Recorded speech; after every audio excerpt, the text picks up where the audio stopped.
Who better to talk to the day after the Kings draft than our next guest, former Kings coach, former Kings broadcaster, former Kings general manager, former Kings player personnel director, and all-time Kings icon. Would you agree, Chris? Yes, absolutely. Yeah. The one and only Jerry Reynolds. How are you today, Jerry? It's feeling pretty good. I was out walking, listening to you guys. Basically enjoyed the program. I had a couple of spots where you I guess, I couldn't get the reception. Uh-huh. I kind of assumed God didn't want me to hear some of the stuff you were saying. I think I know what parts that was. I think so too. Yeah. We've been talking about, because Brian Windhorst brought it up on TV, the possibility of the Kings maybe making a run at Draymond Green. Jerry, what do you think of that in general, though? Kings making a run at Draymond Green? Well, I'd make a really short run, but I mean, he's a player that could help him. There's no doubt. But I think kind of your thoughts are, both you guys' thoughts are kind of on track there. That I think for what you'd have to pay him and the role you'd need him to play, I don't think he'd be happy with either. Mm-hmm. Or what you in my mind, what they should pay. I think he's a guy that had a terrific career, but I think the best is past, and I think this team is probably on a 3 to 5 year timeline, and I don't think he'd fit that. Jerry, I'm curious. We had the Kings obviously freed up a ton of cap space in last night's draft when they moved Rashawn as well as the number 24 pick, and that frees them up to really have a lot of options with what to do with free agency. And we had one of our listeners pose us a really good question, and I'm curious where you fall on this. Would you rather have the Kings use that cap space up on a single guy like a Kyle Kuzma or like a Jeremy Grant and go out and get that true Harrison Barnes upgrade, quote unquote, if you think that way, or would you rather see them use that money to really just kind of fill out the roster with multiple role guys?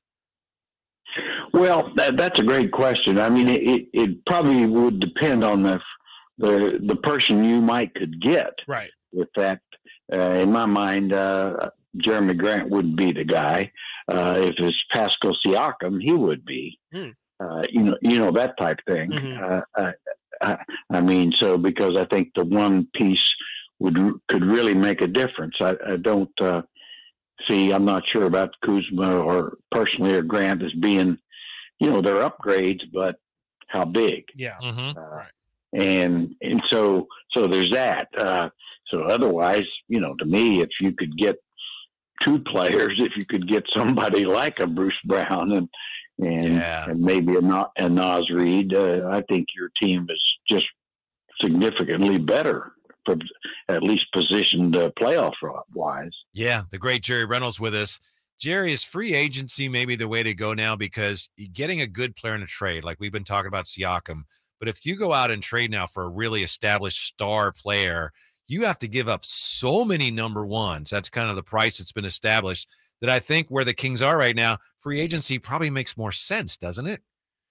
I think it does, and I think that's what it appears Monty McNair is really working towards. I thought the move, was pretty darn smart. You created cap room plus the ability to sign a guy, at the $12 million exception. Mm-hmm. So a lot of quality free agents are going to be available for that, younger ones, and so probably role players. But the Kings are a team, that needs, in my mind, the Bruce Brown types, the Josh Hart type guys that just simply are ballers. Mm-hmm. That you can plug them in several places, and then of course getting the big, and then it could be, and I can't speak for Monty, but I think it does give him the chance, to keep, if he could keep Harrison at a reasonable price and still go get another guy, so I like what they've done. I mean, they're not done, but I think I like the direction they're going. If now if they start the season with basically exactly what they got, then I'm probably not going to be a happy camper. Yeah, definitely not. I think there's going to be a lot of people out there who won't be happy campers if that's the case. You mentioned the Kings needing to bring in guys like Josh Hart and like Bruce Brown, and it seems like those are two almost direct comps for guys that the Kings got last night in Jalen Slauson and also in Colby Jones. I'm just curious what you think about the Kings going with those 2 second-round picks, 2 guys who seem to be more defensive minded, and also me and Whitey were talking about clearly they both have a propensity to play make as well. What do you think about the 2 guys that the Kings brought in last night? Well, I'll tell you, Colby Jones, I've actually watched a little bit. Shows you what kind of life I have. A lot of Xavier tape. But I like him. He reminds me, and of course, being around forever, I remember Malcolm Brogdon at Virginia.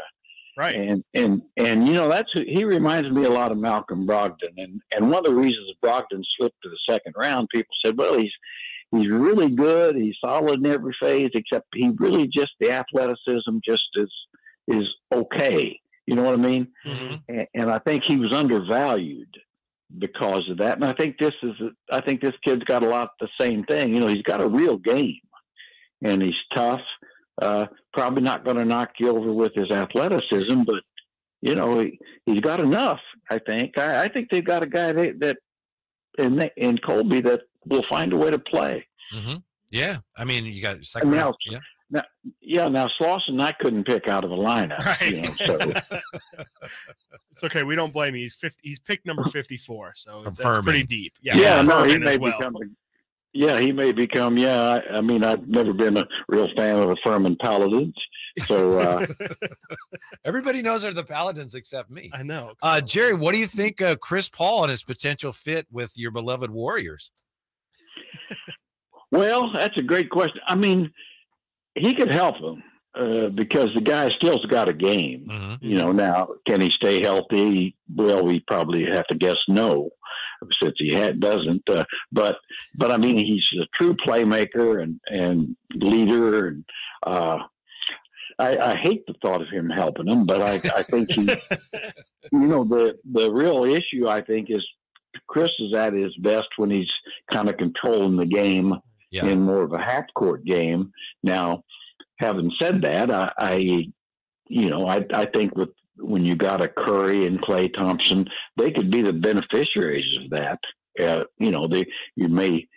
may need to play a little slower over there. Yeah, a little more of a half-court game. So, I think between Steve Kerr and Curry and Chris Paul and Klay, they'll figure it out. I just think that when you just get down to it, would you rather have starting next year Chris Paul or Jordan Poole? Well, I'd rather have Chris Paul. I agree. Yeah, 100%. No, I completely agree with you too.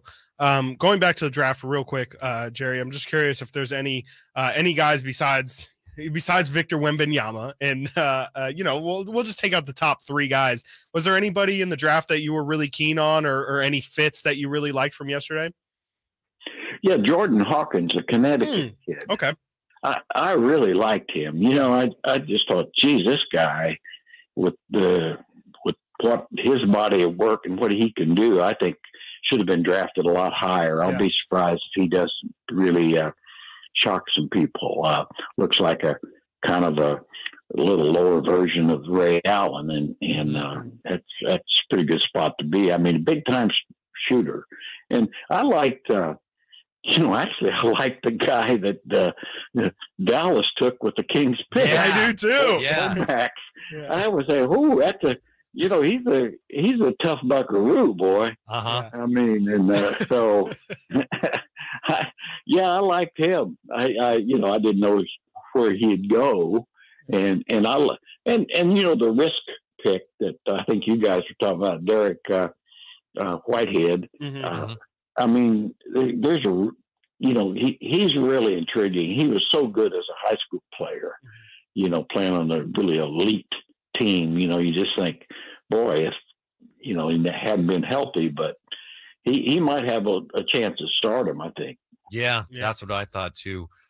JR, have a great weekend. We appreciate it. I know there are rumors of the Old Fashioned 3 reuniting here shortly. Wow. Hopefully, I'm hoping to get a chance to pod with you again soon. Thanks. Well, is Phantom still alive? I don't know.